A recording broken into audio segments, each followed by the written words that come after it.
Jörg, nimm bitte den Kopfhörer ab. So laut die Musik. Hallo. Du möchtest bitte den Kopfhörer abnehmen. Meine Ohren tun so weh, das geht nicht. Ich brauche die Musik für meine Ohren. Du, aber wenn du so laut Musik hörst, dann kann das für deine Ohren nicht gut sein. Das wird alles noch schlimmer. Es geht nicht, du kannst nicht so laut hören. Jetzt schmollst du jetzt, Jörg? Hallo? Sag mal, was ist denn los? Schatz, was ist los? Sind die Geräusche so schlimm? Ja. Ach mein Gott, du, dann nützt es jetzt nichts, dann müssen wir zum Arzt gehen. Jetzt ist nur das Problem, dass ja, der Papa ist nicht da, ich habe kein Auto.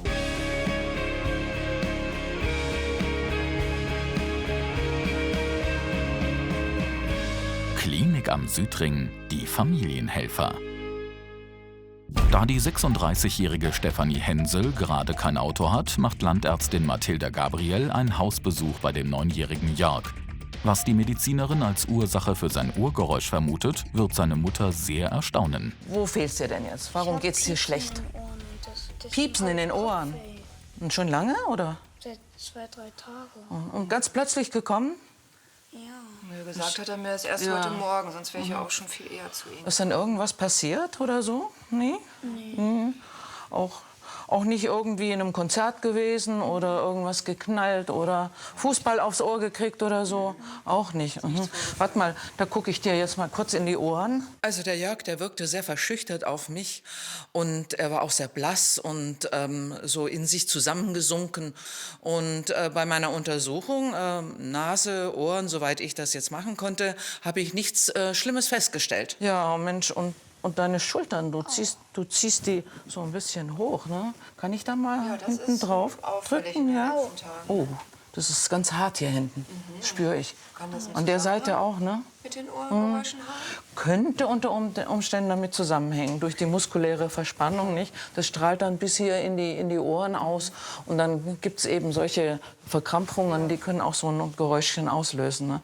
Also das müsste man vielleicht dann letztendlich doch auch noch mal abklären, dass er vielleicht eine physiotherapeutische Behandlung bekommt, ne? Verspannungen können die Ursache für einen Tinnitus sein. Und unter Tinnitus versteht man eben ein Geräusch im Ohr, was da eigentlich nicht hingehört. Deswegen habe ich gedacht, gehen wir erst mal auf die Lösung der Verspannung der Nackenmuskulatur. Und deswegen habe ich zuerst einmal die Physiotherapie empfohlen. Die besorgte Mutter vereinbart daraufhin einen Termin mit Physiotherapeutin und Motopädin Mia Odenthal. Nackenverspannungen können körperliche, aber auch seelische Ursachen haben. Daher macht sich die Familienhelferin bei dem Grundschüler zu Hause ein Bild von ihm. Eine gute Entscheidung, wie sich herausstellen soll. Ich bin die Mia Odenthal, hi. Kannst du mich so hören? Oder magst du die mal kurz absetzen? Ja, ich denke, das wäre wohl besser, ne? Frau Hensel hatte mich angerufen, weil ihr Sohn Jörg starke Verspannung im Schulterbereich hatte. Zudem hat er über Ohrengeräusch geklagt. Das wurde ärztlich abgeklärt und dann wurde ich als Physiotherapeutin zu Rate gezogen, um mir das Ganze mal anzuschauen. Also er ist schon sehr verspannt. Die Muskulatur ist schon sehr hart, das spürt man deutlich. Ja. Meinen Sie, dass es vielleicht an einem zu schweren Schulranzen liegen kann? Ja, also rein theoretisch schon. Hast du den Schulranzen hier, dann würde ich mir das mal angucken. Ach so, habe ich gar nicht gesehen. Okay, ja. Ja, ich würde den auch gerne mal einmal. Ja, genau. Ich probiere mal im. Ja. Oh ja, das ist Also sehr schwer. Der ist schon sehr schwer. Ne? Das ist gerade jetzt in diesem Jahr noch wesentlich schwerer geworden. Ja. Da sind halt einige Hausaufgaben, die er zu Hause zu erledigen hat und Bücher dementsprechend mitnehmen muss.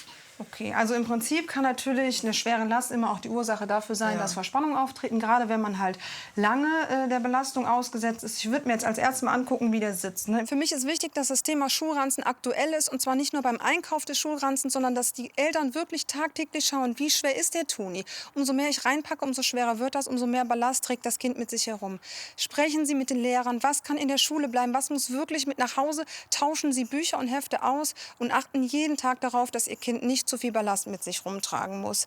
Denn das kann zu wirklich schwerwiegenden Haltungsschäden führen. Also eigentlich sitzt er hier gut. Ne? Der ist gepolstert. Das ist wichtig, dass hier oben nichts abgeklemmt wird. Ne? Dass nicht auf die Nerven gedrückt wird und die Durchblutung stattfinden kann. Das ist hier zu, damit halt das Gewicht besser verteilt wird. Der sitzt oben, dürfte halt nicht über die Schultern raus. Beweglichkeit ist da vom Kopf. Hast du Druckstellen irgendwo? Tut das irgendwo weh, wenn der so angezogen ist jetzt, der Toni? Also wegen der Verspannung, glaube ich, tut das hier so ein bisschen Genau, weh. okay. Aber vorher, als er den gekauft gekauft hattet. Da hast du nie gemerkt, dass der irgendwie punktuell irgendwo gedrückt hat, oder? Die Motopädin vermutet daher hinter den Verspannungen des Jungen mehr als einen schweren Ranzen. Der 9-Jährige wirkt allgemein angespannt und zurückhaltend. Um die Situation zuerst aufzulockern, bittet die Familienhelferin den 9-Jährigen, auf einem Gymnastikball ein Tier nachzuahmen. Ui, Schwing nach oben, jawohl. und den Nicht Bauch. schlimm. Hoch den dicken Bauch. Und wie steht der Pinguin? Die Beine, Füße. Okay. Merkst du selber was? Immer noch Was fällt dir auf? Also wenn ich so nach vorne gehe, dann tut es nicht mehr so weh. Dann tut's nicht weh, okay? In Bewegung tut's nicht so weh. Immer noch Genau, du verspannt bist immer in den noch sehr Schultern, ne? verspannt hier, ne? Okay, also irgendwas ist ja, warum du so verspannt bist. Was hast du denn, Jörg? Hast du doch vielleicht irgendwelche Probleme? Kannst doch immer mit mir sprechen oder auch mit Papa. Jörg, Schatz. Der erste Eindruck von Jörg war, dass er sehr verspannt war.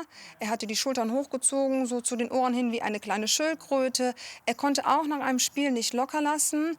Oft ist das bei Kindern so, dass sie halt spielerisch dann die Sorge vergessen und dann so wenigstens ein bisschen entspannter dastehen. Das war hier nicht der Fall. Bei einem Gespräch mit dem Drittklässler fällt Physiotherapeutin Mia Odenthal auf, dass Jörg vor allem das Thema Schule komplett ausklammert.